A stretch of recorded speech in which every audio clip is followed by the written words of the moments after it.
Olá, alunos e alunas da turma TCA2. Espero que esteja tudo bem com vocês e espero que todos vocês estejam se prevenindo contra o Covid-19. Bom, gente, iniciaremos agora uma revisão sobre os ramos do cafeeiro. Em primeiro lugar, nós vamos observar que o cafeeiro é uma das poucas espécies vegetais que apresenta o dimorfismo de ramos, ou seja, dois ramos distintos, um ramo ortotrópico e o outro plagiotrópico, como pode ser observado na figura.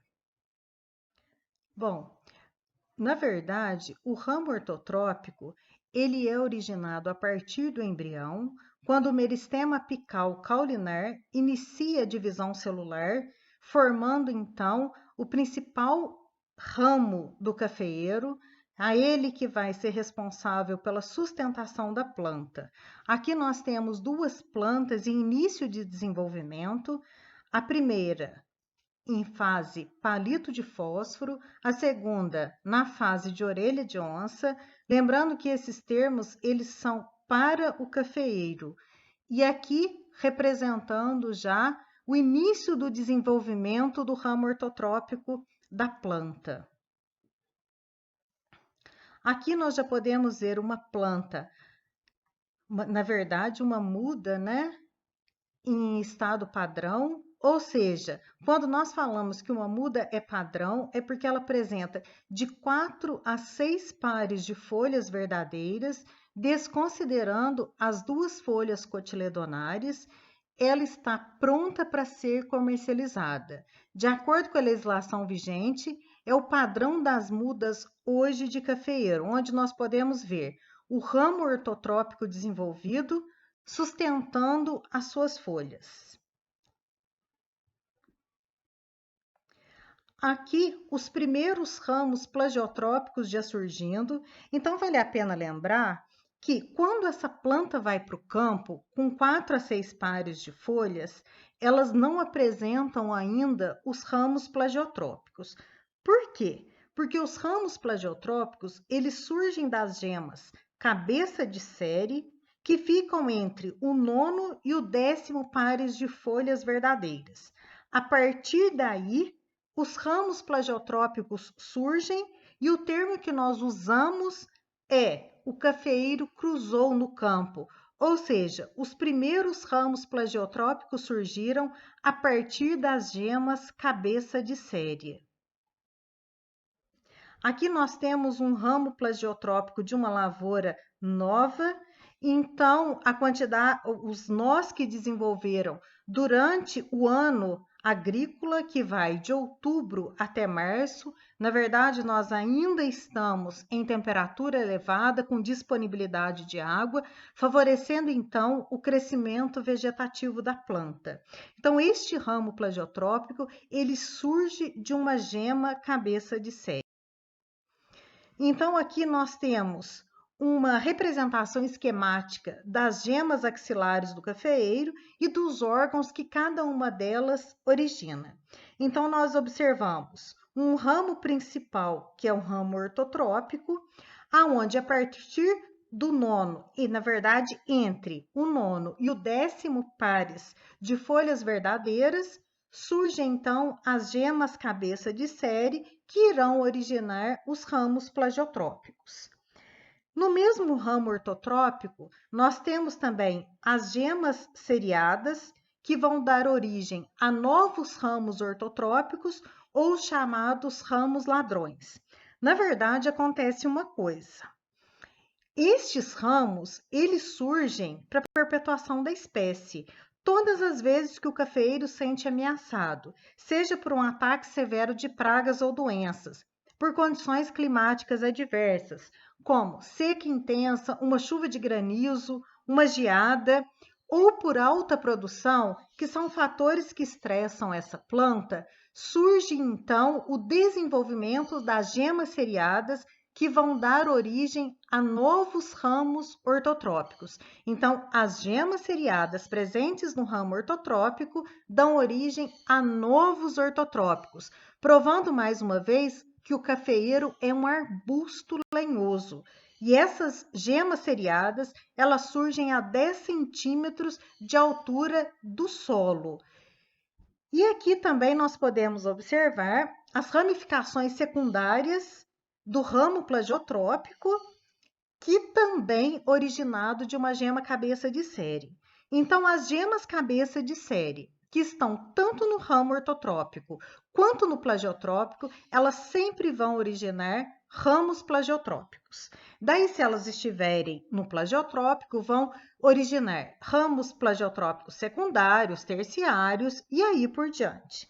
No entanto, as gemas seriadas, quando elas estão presentes no ramo ortotrópico, elas originam novos ramos ortotrópicos, confirmando então o cafeeiro ser um arbusto. Porém, quando nós temos essas gemas seriadas presentes nos ramos plagiotrópicos, eles originam flores, sementes e frutos. Existe, gente, uma gema seriada para cada flor, um fruto com 2 sementes. E existe uma gema cabeça de série para cada ramo plagiotrópico. Aqui nós temos o desenvolvimento de uma gema seriada, dando origem a outro ramo ortotrópico que nós chamamos de ramo ladrão.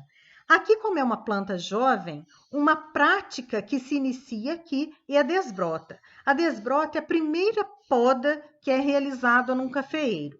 Ela é necessária? É. Por quê? Porque se esse ramo desenvolver o ladrão, entre aspas, né? Ele vai concorrer em água, nutrientes e principalmente luminosidade. Aqui nós temos outro ramo ladrão, né? A gema seriada no ortotrópico. Aqui já é uma planta adulta, diferente do slide anterior. E nesse ramo aqui, nós podemos observar que existe já uma concorrência, principalmente por luminosidade. E aí, diminuindo, consequentemente, a produção do cafeeiro.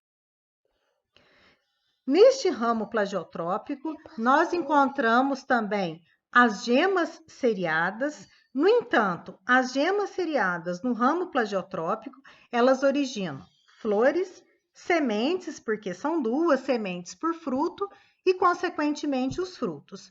Podemos observar, então, nos 2 slides, a presença das flores e a presença dos frutos. Como o cafeeiro é uma planta que tem, em média, essa cultivar aqui é uma cultivar catuai, ela apresenta, em média, 5 floradas, então nós vamos ter, é claro, uma diferença de maturação. Então, essas gemas são as gemas seriadas. No entanto, elas estão no ramo plagiotrópico. Aqui nós vamos ter também um desenho, né, de uma planta onde nós podemos observar os ramos plagiotrópicos originados de gemas cabeça de série, lembrando que existe uma gema cabeça de série para cada um ramo plagiotrópico. Se por um acaso esse ramo vier a morrer, mata a gema cabeça de série. Ali não desenvolvem novos ramos. As gemas seriadas nos ortotrópicos, originando novos ramos ortotrópicos ou ramos ladrões, e as gemas seriadas nos plagiotrópicos, originando flor, semente e fruto. Isso aqui, gente, vocês têm que saber, né? Não tem como.